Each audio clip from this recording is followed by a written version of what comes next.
একটা মেয়ে দায়িত্বশীল হওয়ার পর থেকে সে আর নিজের জন্য তেমন কিছু ভাবে না। আসসালামু আলাইকুম, ওয়েলকাম টু মাই ব্লগ। কেমন আছেন সবাই অবশ্যই জানাবেন। আলহামদুলিল্লাহ আমরা ভালো। তো শুরু করে নিলাম আজকের দিনের শুরুয়াত।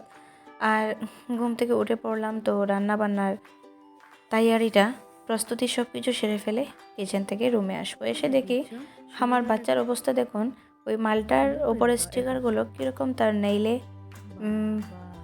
লাগিয়ে নিয়েছে। খুবই সুন্দর লাগছে, আমাকে দেখাচ্ছে, বলছে মা দেখো আমি কি করেছি। মানে এখনকার বাচ্চাদের যা ক্রিয়েটিভিটি লেভেল, সত্যি বলতে অসাধারণ, যা আমরা ভাবতেও পারি না কখনো। আর এদিকে সামান্য চিকেন রোস্ট করব, তো ওগুলো ম্যারিনেট করে রেখে দিলাম, পরে বেজে নেব। আর এরকম ব্যস্ততাময় জীবন চলছে। আজকে ছিলাম সামান্য অসুস্থ, এরপরেও এই অসুস্থতার মধ্যে দিয়ে আজকের দিনটা যেমনভাবে কাটিয়েছি, না কোনো আফসোস, না কোনো নিজের জন্য কিছু করা, বা না কোনো বিনতি যে আমি অসুস্থ। এটা আমি ফিল করতে পারছিলাম যে হ্যাঁ আমি অসুস্থ, কিন্তু আমার দিনের কোনো কাজকর্ম দায়িত্ব থেকে আমি বঞ্চিত থাকিনি। ইনশাআল্লাহ আমি সম্পূর্ণ করেছি পুরো দিনের আমার ডিউটি, কারণ আমার সংসারে স্বামী, বাচ্চা, আপনজন সব আছেন। তো জীবন যেহেতু পেয়েছি, সবাইকে নিয়ে হাসি খুশির মধ্যে চলতে হবে এবং নিজের জন্য কিছু করতে হবে। সো সবাই যদি সবার জন্য কিছু করেন, কিছুটা সময় নিজের জন্য আগলে রাখবেন, এটাই বলবো। এদিকে কিছু বলতে বলতে ডালটা ফোড়ন দিয়ে দিলাম, আর সামান্য বিনস উড়ি এই শিমটা পটেটো দিয়ে ফ্রাই করে নেব।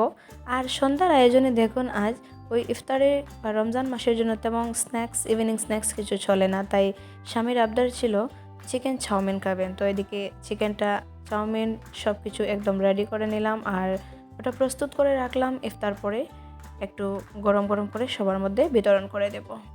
আর আপনার দিন কেমন যাচ্ছে অবশ্যই জানাবেন, আমার ভিডিওটা শেষ পর্যন্ত দেখবেন, লাইক কমেন্ট করে দেবেন। আর থ্যাংক ইউ সো মাচ আপনাদের সবাইকে। এত কম সময়ে আমি মনিটাইজেশন সেট আপ পেয়ে গেছি আপনাদের জন্য। আপনারা যেভাবে আমার পাশে আছেন সত্যি অসাধারণ।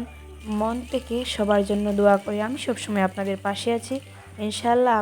আর আপনারাও আমার পাশে থাকবেন। আমার আজকের ব্লগে এই রেসিপিগুলো কীরকম হয়েছে অবশ্যই জানাবেন। এদিকে আমার চিকেনের সাথে একটা ডিমও টোস্ট করে নিলাম।